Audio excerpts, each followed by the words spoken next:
Hey everyone, welcome back to Corporate Decoder, the place where we unpack the secrets hidden within big company reports. That is right, we've got another juicy SEC filing to dive into, folks. This one's from AvalonBay's Communities Incorporated, or AVB, as you'll see them on the stock market, and it is their quarterly report for the period ending the 30th of September 2025. Hold on to your hats because we're about to see how they've been doing and what the numbers really mean for their future.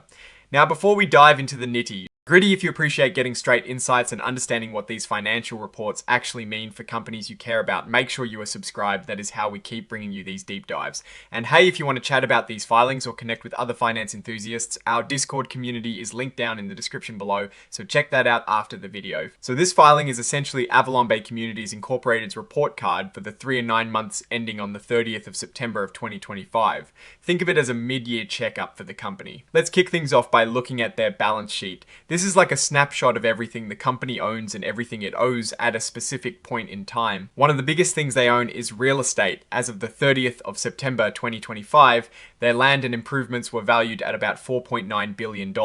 That is a lot of dirt and buildings they are holding onto. Now, for the liabilities side of things, which is what they owe, they have unsecured notes totaling about $7.78 billion. That is a pretty substantial chunk of debt, and it is important to see how these numbers are changing quarter over quarter. When all said and done, their total assets at the end of September 2025 were just shy of $21.95 billion. That is a massive company. And their total liabilities were just under $9.8 billion. They've got significant debt, which is typical for real estate companies, but it is always good to keep an eye on that ratio. Equity, which is what the owners really own after all debts are accounted for, was about $12.16 billion. Now let's talk about their income statement. This shows us how much money they made and spent over these periods. Are they profitable? Are they growing or shrinking? The big moneymaker here is rental and other income. For the 3 months ending the 30th of September 2025, they pulled in over $764 million from rent and other related services. For the 9-month period, that number balloons to over $2.26 billion. This is the bread and butter for AvalonBay. But of course, running all those apartment communities costs money. Their total expenses for the 9-month period were over $1.78 billion. That includes a lot of things like property taxes, interest on their debt, and depreciation. After all those revenues and expenses, their net income for the 9 months ending the 30th of September 2025 was a little over $890 million. That is a healthy profit for that period. When we look at what goes to the actual shareholders, it was about $886 million for the 9 months. That breaks down to about $6.22 per S-share on a diluted basis. Pretty solid earnings per S-share. This statement shows us the changes in the owner's stake in the company over time. It is a bit more detailed on how equity changes due to things like profits, dividends, and stock issuances. Looking at where they stood at the end of September this year, their total equity was around $12.16 billion. That is a slight increase from the end of last year, showing a growing stake for the owners. This line here, accumulated earnings less dividends, tells us how much profit they've kept in the company over time after paying out dividends. It is sitting at a healthy $638 million, meaning they've reinvested a good chunk of their past profits back into the business. Now, the cash flow statement, this is super important because it shows how cash is actually moving in and out of the business. Profits are great, but cash is king. For the 9 months ending the 30th of September 2025, their operating activities generated a little over $1.27 billion in cash. That is money coming in from the day-to-day business operations. But they are investing heavily too. They used over $925 million in investing activities. This is big spending on developing new properties, buying more communities, and making capital improvements to existing ones. They are definitely actively growing their portfolio. On the financing side, they used about $290 million.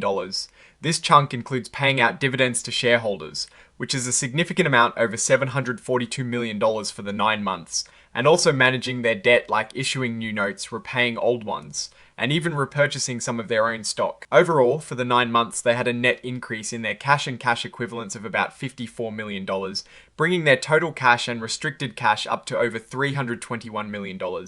This shows they are generating enough cash to cover their massive investments and still have some left over. These notes are where the real details are hidden. They explain the accounting policies and give context to the numbers we've just seen. AvalonBay's Communities Incorporated is a real estate investment trust, or REIT. This is a special kind of company that allows investors to pool their money to buy and manage income.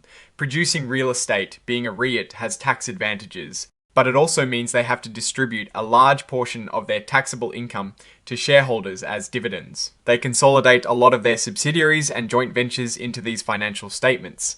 This means they are including the financial results of anything they control or have significant influence over. They are dealing with leases both as a landlord leasing out apartments and commercial spaces, and as a tenant leasing land for their properties and office spaces. This is a pretty standard part of their business model as a large real estate owner. This section explains how they record their income, mainly from rent, but also from property management fees, and importantly from selling properties. They reported over $766 million in total revenue for the third quarter of 2025. Looking at their revenue by segment, the vast majority comes from lease income, which means the rent from their apartments.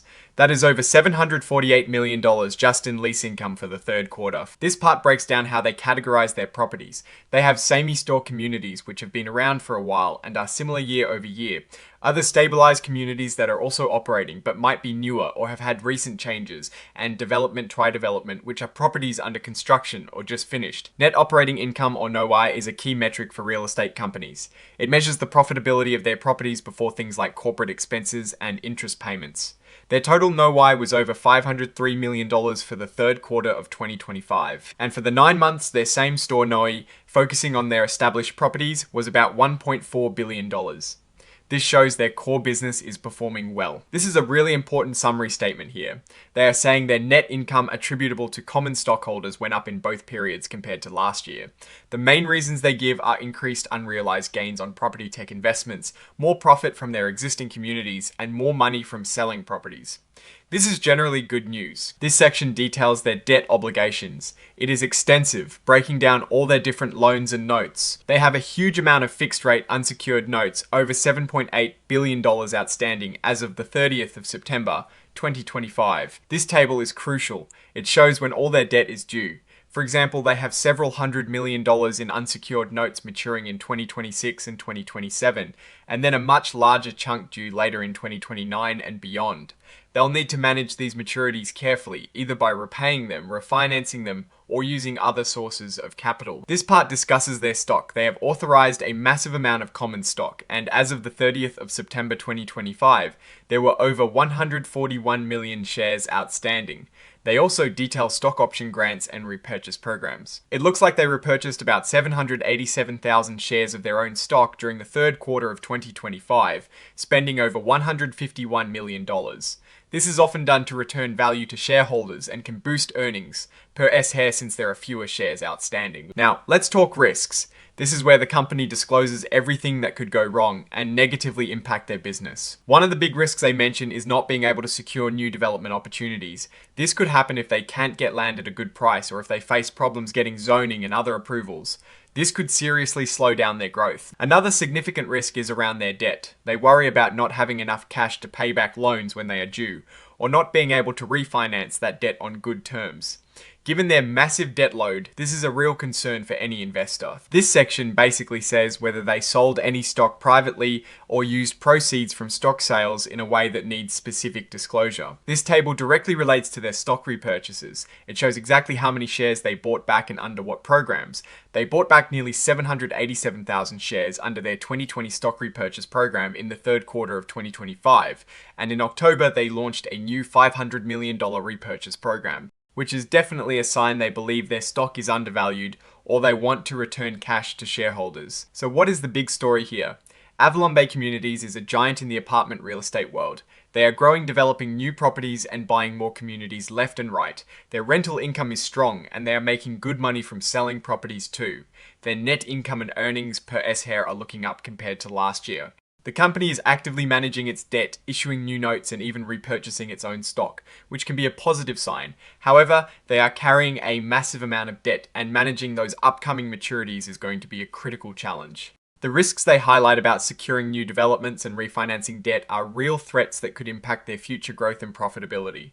It looks like the company is betting heavily on growth and expects property values and rents to keep rising, but they'll need to navigate the economic landscape and their debt obligations very carefully. Alright, that is our breakdown of AvalonBay Communities Incorporated's latest filing. What is your take on these numbers and what they signal for the company's future? Drop your thoughts in the comments if this analysis was valuable. Hitting that like button really helps, and subscribe for more deep dives. Don't forget to check out the Discord in the description. Thanks for watching. See you next time.